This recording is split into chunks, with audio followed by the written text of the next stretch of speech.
परिश्रम के साथ धैर्य भी। एक बार भगवान बुद्ध अपने अनुयायियों के साथ किसी गांव में उपदेश देने जा रहे थे। उस गांव से पूर्वी मार्ग में उन लोगों को जगह जगह बहुत सारे गड्ढे खुदे हुए मिले। बुद्ध के एक शिष्य ने उन गड्ढों को देखकर जिज्ञासा प्रकट की, आखिर इस तरह गड्ढे का खुदे होने का तात्पर्य क्या है? बुद्ध बोले, पानी की तलाश में किसी व्यक्ति ने इतने गड्ढे खोदे हैं। यदि वह धैर्यपूर्वक एक ही स्थान पर गड्ढा खोदता तो उसे पानी अवश्य मिल जाता, पर वह थोड़ी देर गड्ढा खोदता और पानी न मिलने पर दूसरा गड्ढा खोदना शुरू कर देता। व्यक्ति को परिश्रम करने के साथ धैर्य भी रखना चाहिए। अमृत की खेती। एक बार भगवान बुद्ध भिक्षा के लिए एक किसान के यहाँ पहुँचे। तथागत को भिक्षा के लिए आया देखकर किसान उपेक्षा से बोला, श्रमण मैं हल जोतता हूँ और तब खाता हूँ, तुम्हें भी हल जोतना और बीज बोना चाहिए और तब खाना खाना चाहिए। बुद्ध ने कहा, महाराज मैं भी खेती ही करता हूँ। इस पर किसान को जिज्ञासा हुई। बोले, गौतम मैं न तुम्हारा हल देखता हूँ, न बैल और न ही खेती के स्थल, तब आप कैसे कहते हैं कि आप भी खेती ही करते हैं?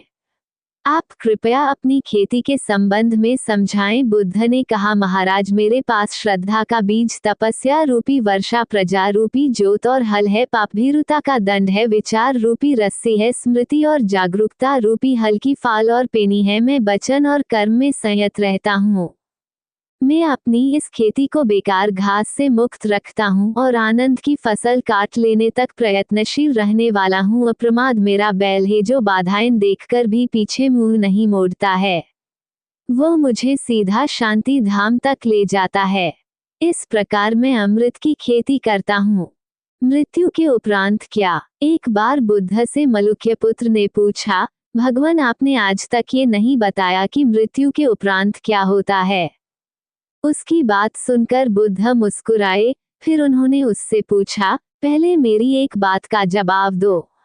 अगर कोई व्यक्ति कहीं जा रहा हो और अचानक कहीं से आकर उसके शरीर में एक विषबुझा बाण घुस जाए तो उसे क्या करना चाहिए?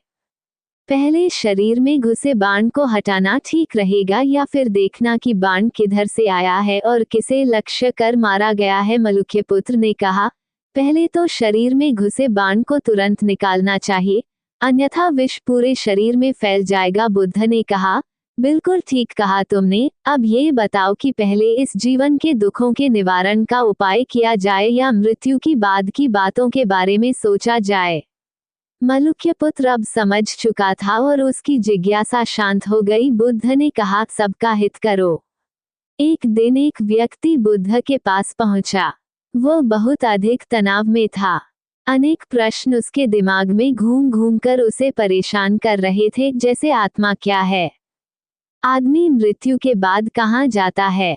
सृष्टि का निर्माता कौन है? स्वर्ग नरक की अवधारणा कहाँ तक सच है और ईश्वर है या नहीं? उसे इन प्रश्नों के उत्तर नहीं मिल रहे थे। जब वो बुद्ध के पास पहुंचा तो उसने देखा कि बुद्ध को कई लोग घेर कर बैठे हैं। बुद्ध उन सभी के प्रश्नों व जिज्ञासाओं का समाधान अत्यंत सहज भाव से कर रहे हैं।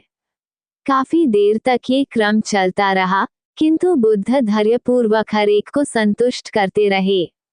बेचारा व्यक्ति वहां का हाल देखकर परेशान हो गया।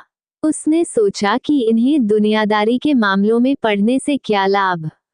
अपना भगवत भजन करें और बुनियादी समस्याओं से ग्रस्त इन लोगों को भगाएं। किंतु बुद्ध का व्यवहार देखकर तो ऐसा लग रहा था मानो इन लोगों का दुख उनका अपना दुख है। आखिर उस व्यक्ति ने पूछ ही लिया, महाराज आपको इन सांसारिक बातों से क्या लेना देना? बुद्ध बोले, मैं ज्ञानी नहीं हूँ और इंसान हूँ। वैसे भी वह ज्ञान किस काम का, जो इतना घमंडी और आत्मकेंद्रित हो कि अपने अतिरिक्त दूसरे की चिंता ही न कर सके। ऐसा ज्ञान तो अज्ञान से भी बुरा है। बुद्ध की बातें सुनकर व्यक्ति की उलझन दूर हो गई। उस दिन से उसकी सोच व आचरण दोनों बदल गए। कथा का सार यह है कि ज्ञान तभी सार्थक होता है जब वह लोक कल्याण में संलग्न हो। बुद्ध ने युवक को सत्संग का महत्व समझाया। महात्मा बुद्ध एक गांव में ठहरे हुए थे। वे प्रतिदिन शाम को वहां पर सत्संग करते थे। भक्तों की भीड़ होती थी, क्योंकि उनके प्रवचनों से जीवन को सही दिशा बोध प्राप्त होता था। बुद्ध की वाणी में गजब का जादू था। उनके शब्द श्रोता के दिल में उतर जाते थे। एक युवक प्रतिदिन बुद्ध का प्रवचन सुनता था। एक दिन जब प्रवचन समाप्त हो गए तो वह बुद्ध के पास गया और बोला, महाराज, मैं काफी दिनों से आपके प्रवचन सुन रहा हूँ, किंतु यहाँ से जाने के बाद मैं अपने गृहस्थ जीवन में वैसा सदाचरण नहीं कर पाता जैसा यहाँ से सुनकर जाता हूँ। इससे सत्संग के महत्व पर शंका भी होने लगती है। बताइए, मैं क्या करूं? बुद्ध ने युवक को बांस की एक टोकरी देते हुए उसमें पानी भरकर लाने के लिए कहा। युवक टोकरी में जल भरने में असफल रहा। बुद्ध ने ये कार्य निरंतर जारी रखने के लिए कहा। युवक प्रतिदिन टोकरी में जल भरने का प्रयास करता, किंतु सफल नहीं हो पाता।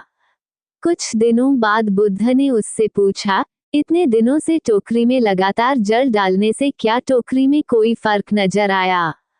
युवक बोला, एक फर्क जरूर नजर आया है। पहले टोकरी के साथ मिट्टी जमा होती थी, अब वह साफ दिखाई देती है।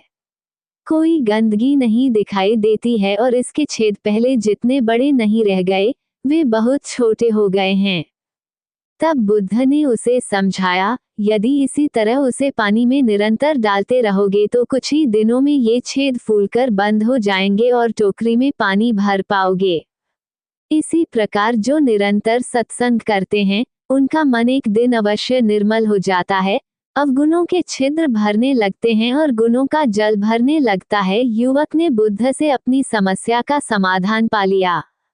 निरंतर सत्संग से दुर्जन भी सज्जन हो जाते हैं, क्योंकि महापुरुषों की पवित्र वाणी उनके मानसिक विकारों को दूर कर उनमें सद्विचारों का आलोक प्रसारित कर देती है। बुद्ध की शिक्षा से मेहनत सफल हुई एक आदमी को बुद्ध ने सुझाव दिया कि दूर से पानी लाते हो, क्यों नहीं अपने घर के पास एक कुआं खोद लेते?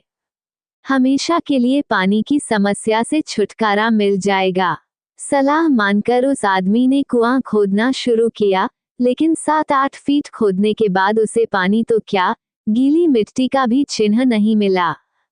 उसने वह जगह छोड़कर दूसरी जगह खुदाई शुरू की, लेकिन 10 फीट खोदने के बाद भी उसमें पानी नहीं निकला।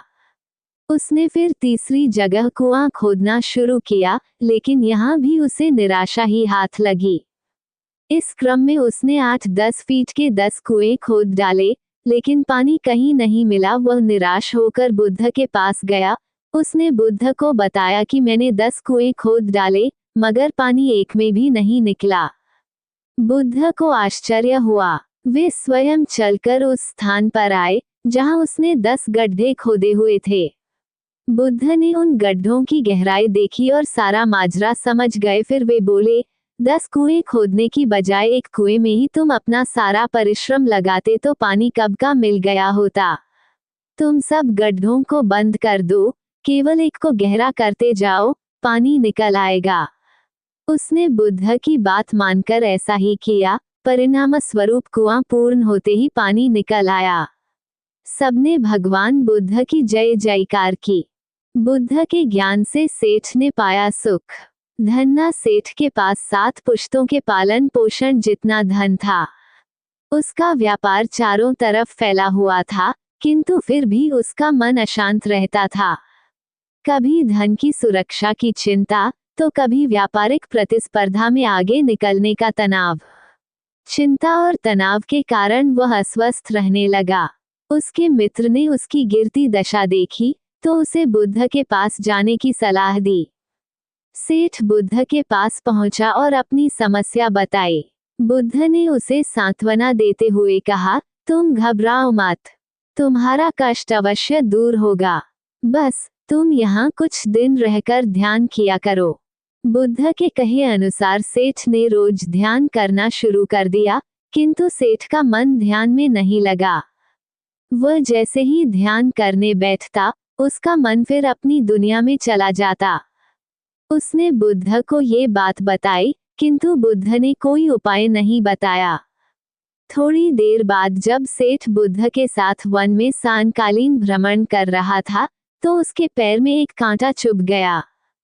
वह दर्द के मारे कराहने लगा। बुद्ध ने कहा, बेहतर होगा कि तुम जी कड़ा कर कांटे को निकाल दो, तब इस दर्द से मुक्ति मिल जाएगी। सेठ ने मन कड़ा कर कांटा निकाल दिया।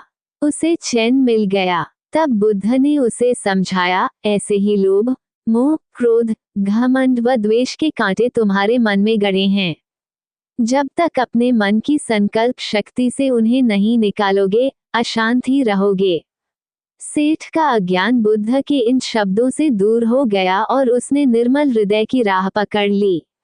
अपनी कुप्रवृत्तियों से मुक्ति के लिए संकल्पबद्धता अनिवार्य है।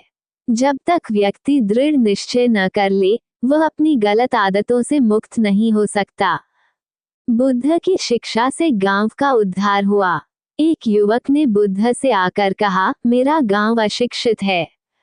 मैं अपने परिवार से झगड़कर थोड़ा बहुत पढ़ पाया हूँ। आगे और पढ़ना चाहता हूँ, किंतु सभी रोक रहे हैं। घर के लोग सोचते हैं कि खेती में खूब पैसा है और उसके लिए किसी शिक्षा की आवश्यकता नहीं है। यही सोच गांव वालों की भी है। कृपया आप मेरे गांव चलकर वहां शिक्षा का प्रसार करवाए। बुद्ध युवक की बात मानकर गांव आ गए। धर्म भीरू ग्रामीणों ने बुद्ध का सत्कार किया और रोज उनके प्रवचन सुनने आने लगे। बुद्ध जब भी शिक्षा का महत्व बताते, ग्रामीण विरोधी मत रखते। एक दिन एक महिला अपने 5 साल के बच्चे के लिए पूछने लगी कि उसे किस उम्र से शिक्षा दिलवाएं। तब बुद्ध ने समझाया कि तुम्हें तो 5 वर्ष पूर्व उसकी शिक्षा शुरू कर देनी थी। उसे क्या खाना है, क्या नहीं, कैसे व क्या बोलना है आदि बातें शुरू से सिखाओगी, तभी तो वह अपना उचित ख्याल रख सकेगा। बुद्ध की यह बात महिला सहित सभी ग्रामीणों को समझ में आ गई। उन्होंने अपने बच्चों को विद्यालय भेजना शुरू किया। ये समय वर्षा का था। युवक ने लोगों को जल संग्रहण की तकनीक बताई। अधिकांश ने उपहास किया, किंतु युवक अपना काम करता रहा। बुद्ध का सहयोग प्राप्त था, इसलिए किसी ने उसका खुलकर विरोध नहीं किया। जब गर्मी में भीषण जल संकट के कारण फसलें सूखने लगी, तो युवक ने कुएं खुदवाए, जिनमें जल संग्रहण की तकनीक के कारण खूब पानी निकला। ग्रामीण अब शिक्षा का महत्व समझ चुके थे। धीरे धीरे संपूर्ण गांव शिक्षित हो गया। ज्ञान हर उम्र में अर्जित किया जा सकता है। यही ज्ञान हमें जीवन में आने वाली समस्याओं के समाधान की राह सुझाता। दोस्तों, आज का वीडियो यहीं तक है। आशा करता हूँ कि आपको हमारी कहानी अच्छा लगेगा। अगर आपकी हमारी कहानी है तो आपको अच्छा लगेगा। चैनल को सब्सक्राइब कीजिए, शेयर कीजिए, लाइक कीजिए, कमेंट कीजिए और सेवा करने का मौका दीजिए। अगले वीडियो में मिलेंगे।